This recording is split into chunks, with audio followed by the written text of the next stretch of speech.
స్వాగతం పలుకుతూ రెండవ రోజు ఆవిష్కరణ కార్యక్రమంలో మొట్టమొదటి పుస్తకావిష్కరణగా శ్రీమతి డాక్టర్ ఉప్పలపాటి కుసుమ గారి పుస్తకావిష్కరణ మొట్టమొదట మనం జరుపుకోబోతున్నాం. మీ అందరి కరతాళధ్వనుల మధ్య వారిని వేదిక మీదకి ఆహ్వానిస్తూ ఉన్నాం. శ్రీమతి ఉప్పలపాటి కుసుమ గారి పుస్తకాన్ని ఆవిష్కరించబోయేవారు మాన్యులు సభాధ్యక్షులు శ్రీ నారుమంచి అనంతకృష్ణ గారు వేదిక మీద ఆసీనులై ఉన్నారు. వారిని పుస్తకావిష్కరణ కార్యక్రమం గావించవలసిందిగా ప్రార్థిస్తున్నాం. గారిని బాంధవులు అందరూ కూడా వేదిక మీదకు విజయవలసిందిగా ప్రార్థన అండి.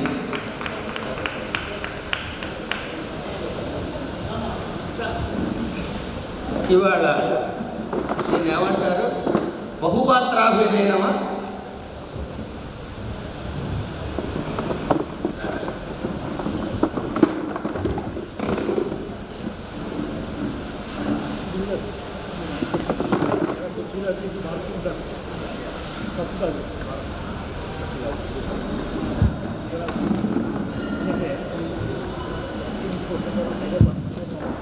అందరూ కరతాళధ్వనులతో పుస్తకావిష్కరణ కార్యక్రమాన్ని వీక్షిద్దామండి. డాక్టర్ ఉప్పలపాటి కుసుమ గారు ఎంతో అద్భుతమైనటువంటి కవయిత్రి. వారు గజల్స్ రాస్తారు, పద్యాలు రాస్తారు, వచన కవితలు రాస్తారు, అనేక ప్రక్రియలలో వారు నిష్ణాతులు. అటువంటి వారు నేడు సాహితీ చతుర్భుజి అనేటటువంటి పుస్తకాన్ని ఇక్కడ ఆవిష్కరించుకుంటూ ఉన్నారు. ఎంతో మోదావహమైనటువంటి విషయం ఇది.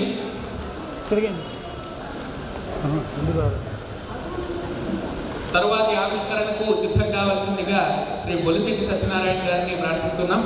ఇంతలో మాన్యులు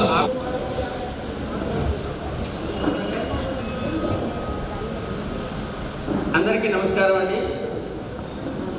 నామకరణంలోనే వారి గొప్పతనాన్ని మీరు గమనించవచ్చు. సాహితీ చతుర్భుజి.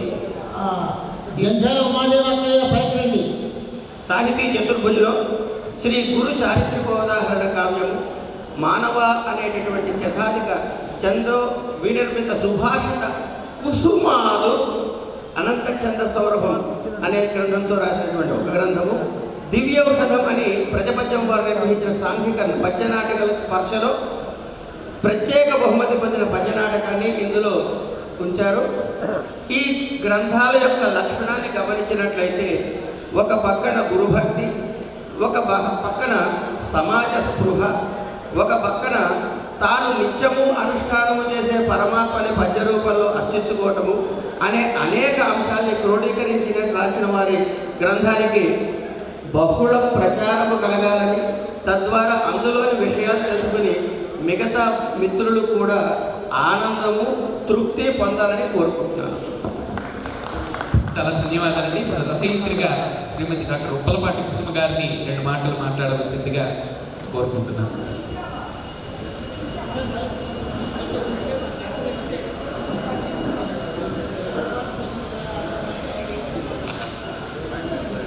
ఓం సభాయ నమః, ఓం శ్రీ గురుభ్యో నమః, ఓం సరస్వత్యై నమః.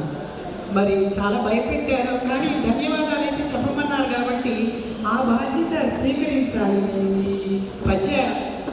నేను ఈ రచనలో నాకు సహకరించిన కృతజ్ఞతలు చెప్పే బాధ్యత నాకుంది కాబట్టి అంత మాత్రమే తీసుకుంటాను. నేను రాసిన మానవ శతకంలో పద్యం.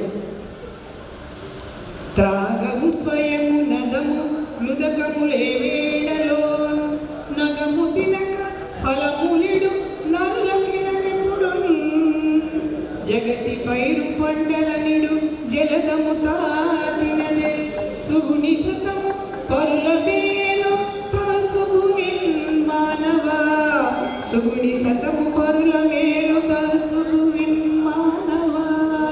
మా గురువు గారు ఈ గోపొస్తారని చెప్పడం నా ఉద్దేశం అన్నమాట. నదులు వాటి నీటిని అడుగుతారు, మన మధుర ఫలాలు ఇచ్చే చెట్లు ఆ పళ్ళని మనమేమీ ఆశించము. మనకి వర్షాన్ని ఇచ్చే మేఘం కూడా మనం తినే పంటలకి అదేమీ ఆశపడదు. కొంతమంది పరోపకారం స్వాభావికం సహజ లక్షణం అని చెప్తూ నాకు గురువుగారు పుస్తక మాధ్యమం ద్వారా పరిచయం అయ్యారు. వారు నిర్వహించే వారి పొన్నాడవలలో వచన సమస్య కొన్నాళ్ళలో నేను పాల్గొంటుండేదాన్ని. నాకు పద్యాల మీద ఆసక్తి ఉన్న సంగతి కూడా నాకు తెలియదు. ఆ సమస్య పూర్ణాలు నేను చేయటం, అందరూ ప్రేమిస్తే చాలా ఆనందం కలిగేదనమాట. ఒకరోజు మా అమ్మాయి మనవరాలు బర్త్డే సందర్భంగా గురువు గారు ఆ పద్యం రాసి నాకు ఆశీస్సులు చెప్తే మా మనవరాలు